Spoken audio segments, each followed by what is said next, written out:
Coucou tout le monde, nous voilà pour une nouvelle vidéo. Donc aujourd'hui, je vais vous parler du défi Burda, puisque on est le premier du mois. Donc c'est un défi qui a été initié par un blog. Donc je vous mettrai en barre d'infos le nom du blog qui est à l'origine de ce défi, parce que je veux pas écorcher son nom. Je l'ai découvert sur la chaîne SB Création, donc qui est une personne qui que je suis sur YouTube, qui fait des podcasts que je trouve très intéressants. Et tous les débuts de mois, donc elle participe au défi Burda.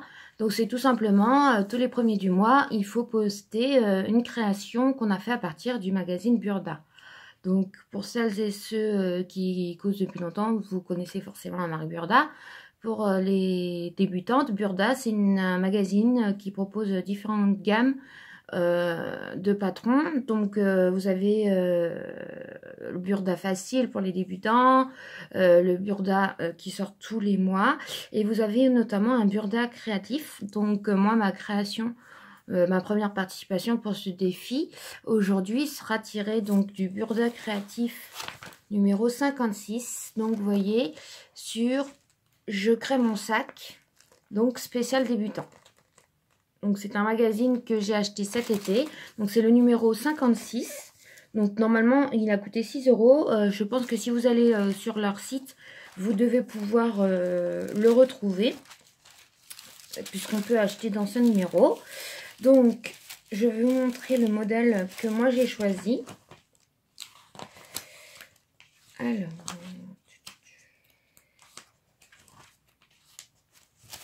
voilà. Donc voilà la présentation du modèle. Donc vous voyez, c'est un modèle qui a été fait dans un tissu matelassé avec une anse en cuir.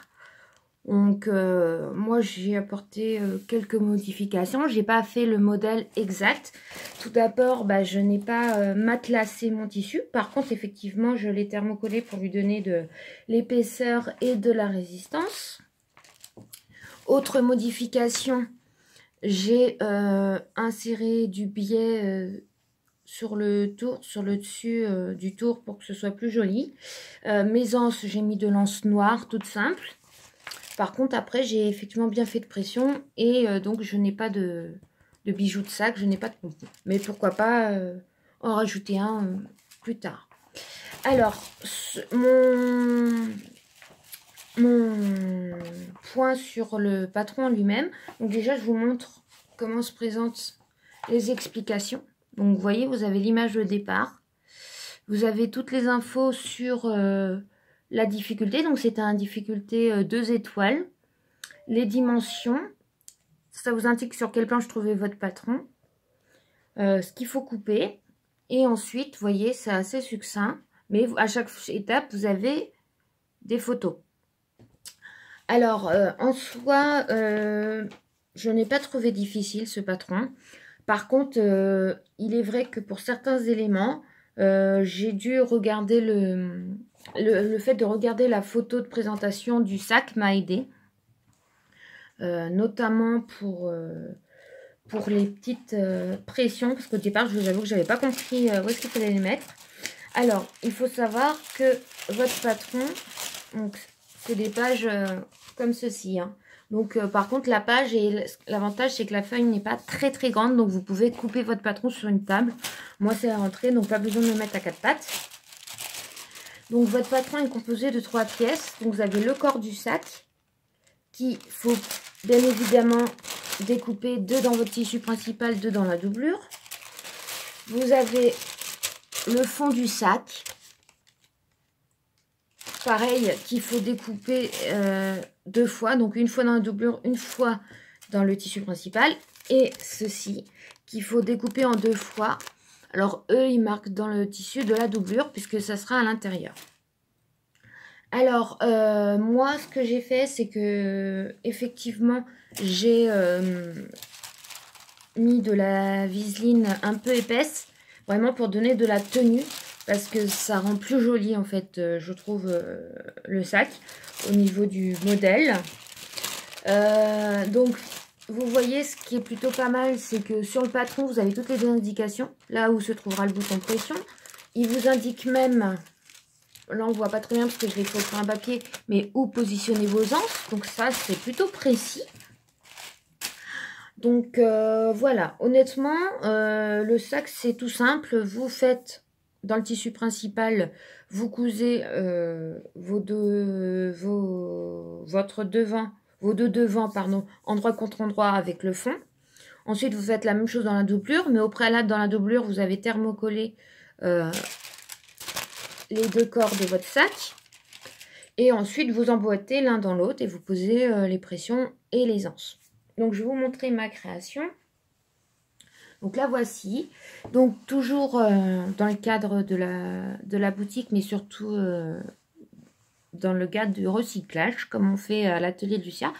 Donc, j'ai utilisé c'est un recyclage d'un pantalon qui est en coton et un peu d'élastane. Donc, c'est un mélange de matière. J'ai utilisé, comme je vous disais, donc du biais jaune clair que j'avais acheté sur le marché de Terrasson, des boutons pression, donc 2 boutons pression. Et pour l'intérieur, donc je vous montre, donc ça c'est un tissu que j'avais acheté au marché Saint-Pierre, et ça c'est du recyclage d'une tunique blanche en coton qui me restait, il me restait une chute, donc voilà, que j'ai gardé. Et l'anse noire, donc celle-ci, je ne sais plus si elle vient de Mondial Tissu ou de Rascol, mais en tout cas elle a été achetée sur internet. Donc quand il est ouvert complètement, donc on retrouve bien la forme, qui est une forme assez jolie, je trouve. Et vous voyez, à l'intérieur, vous avez donc les deux petites pattes qui en fait, donc avec la pression, permettent, une fois le sac refermé, de faire des plis et de donner une forme un petit peu différente à votre sac. Un peu forme bourse, si vous voulez. Alors, attention au niveau de la pression quand vous la mettez ici, puisque moi j'ai fait une petite boulette. Il faut bien mettre votre pression l'une sur l'autre dans ce sens-là. Moi j'ai fait l'inverse, donc ça tourne juste légèrement la petite patte, mais c'est pas bien grave, ça choque pas. Voilà. Que dire? Un modèle très intéressant à faire, je trouve assez sympa. Il est ni trop grand ni trop petit, donc la taille plutôt idéale. Et au niveau du sac, je pense que je le... Excusez-moi.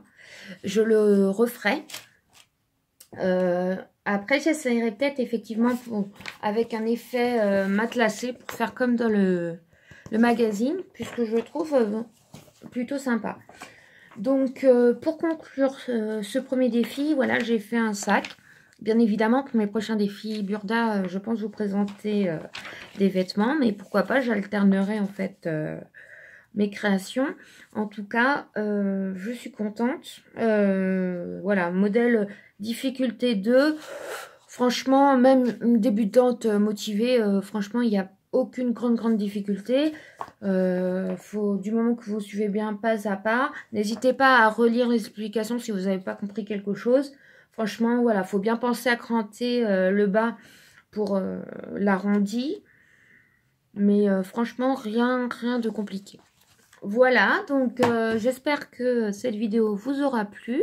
En tout cas, n'hésitez pas à me laisser un petit commentaire si vous aussi vous participez au défi Burda. Ou me mettre un petit pouce bleu. N'hésitez pas à vous abonner à ma chaîne si ce n'est pas déjà fait. Et je vous dis à très vite pour une prochaine vidéo, notamment pour vous présenter mon challenge de la semaine. Gros bisous tout le monde, à très bientôt.